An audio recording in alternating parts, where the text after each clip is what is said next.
ciyaaryahanka soo socday iminka aad aragtaan waa ciyaaryahan mahad ismaaciil runtii mahad wuxuu kamid yahay ciyaartooyda oo iminka waxaa sii geliya garoonka Ibrahim oo runtii waa ciyaaryahan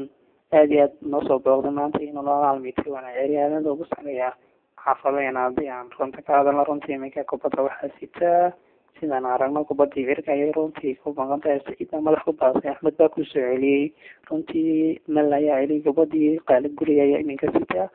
kubadda iminku waxay dhex taalaa labada naadi runtii labada naadina waa isku awooday iminka kolley inkastoo ay laba ciyaartooy oo aad iyo aad u muhiim ah ciyaarayaan sida Sayid Gani oo dhankeena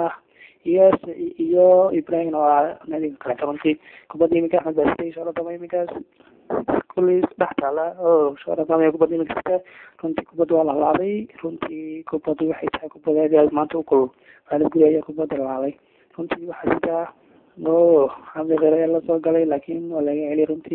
إني كبدي أحمد العلي وعينا إنك أحمد من قال الجوية إنك حفظي كبدي كنت أنا ما كنت أنت يعني كنت قبل إن أديتني هو أحمد حسن كاميرا من كان وما إسماعيل ciyaaryahanka soo socday iminka